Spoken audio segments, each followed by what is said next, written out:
Eu falei com algumas pessoas da Palestina, ou pessoas cujos pais são palestinos, eles vivem no Brasil, e essas pessoas me disseram uma coisa muito interessante sobre a qual eu nunca tinha pensado. Que a Gaza é uma prisão a céu aberto. Eu ouvi isso de palestinos. Você gostaria de comentar sobre isso? Isso é verdade? E Israel realmente mantém os cidadãos de Gaza sob tanta pressão que parece ser uma prisão? Primeiramente, o conceito de prisão é um conceito relativo, porque a prisão verdadeira é você estar preso a uma certa crença. Vamos começar com isso. Quando eu estava na prisão, na terceira vez, eu era a pessoa mais livre que eu já fui na vida naquela época. E eu estava aí numa área cercada, pequena, com recurso nenhum, mas eu me sentia muito livre. Então, na minha experiência pessoal, estar emprisionado é quando você é vítima de uma crença do estabelecimento, quando as pessoas querem que você faça ou diga certas coisas como um escravo. Isso é uma parte de estar emprisionado. Se eu falo sobre um pequeno território ali de Gaza, sob um lockdown, é verdade.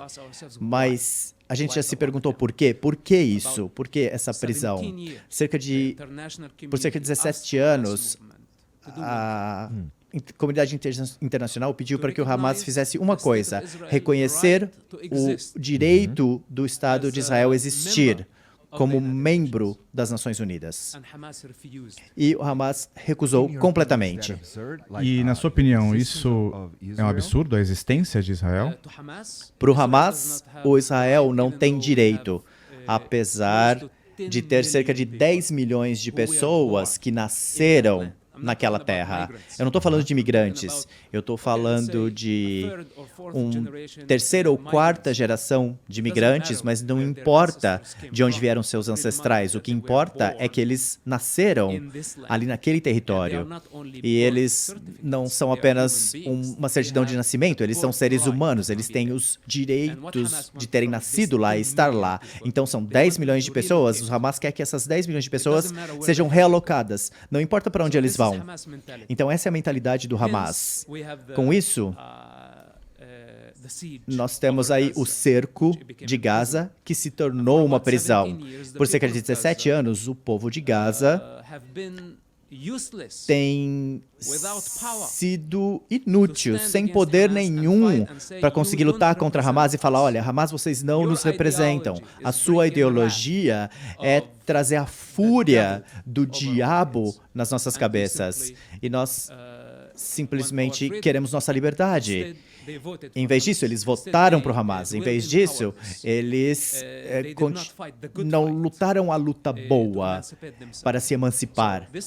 Então, esse tipo de consciência coletiva, nesse tipo de prisão, por isso que eu falei que você está preso a uma crença, a uma ideologia, a uma política.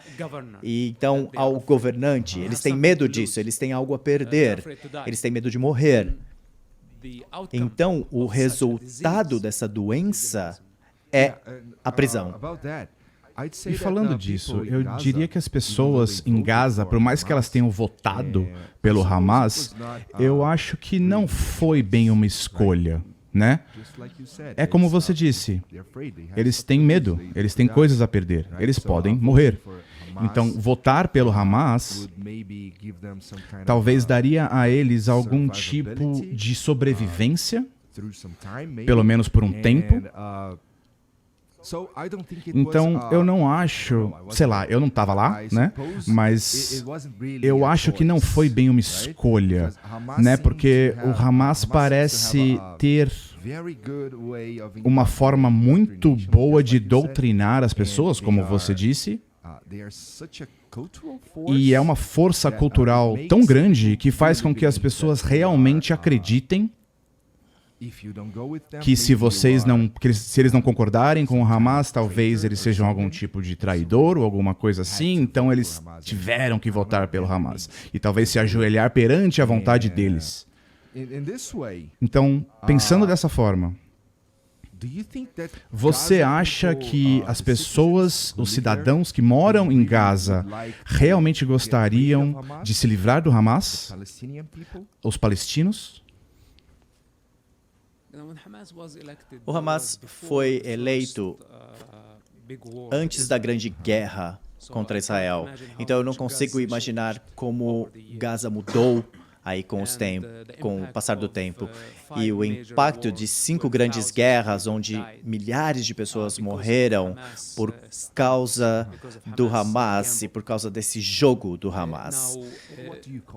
Como assim, jogo? Bom, esse jogo, essas apostas, o que é isso? É, por exemplo, crianças que passam fome, e aí você pega todos os recursos que você tem e vai para um cassino. Bom, nesse caso, no Hamas, eles estão apostando com o sangue dessas crianças. Quantas crianças precisam morrer para que nós possamos atingir aí os nossos objetivos ideológicos? É por isso que eu falo que eles estão jogando, apostando com o jogo das crianças. Na prática, é isso que eles fazem. Eles não se importam com quantas crianças vão morrer. O jogo do Hamas, se você entende que o Hamas não é um grupo nacional, eles não estão lutando representando uma causa nacional, eles não estão lutando para representar a subocupação oprimida. Basicamente, eles são selvagens, bárbaros, um grupo ideológico que está lutando uma guerra santa religiosa contra uma outra etnia ou contra um outro grupo étnico.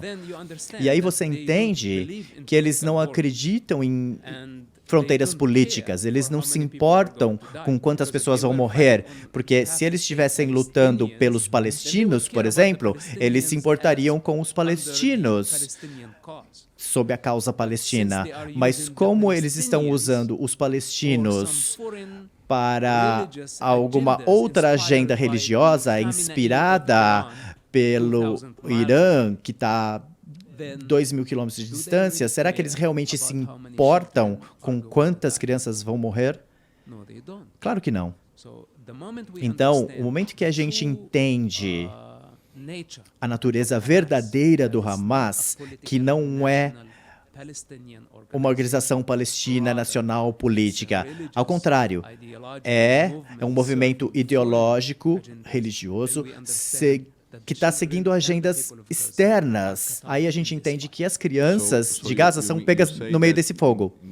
Então, você quer dizer que, em outras palavras, as causas são geralmente voltadas para o povo, e quando você protege uma causa, você, no fim das contas, quer proteger as pessoas, proteger vidas.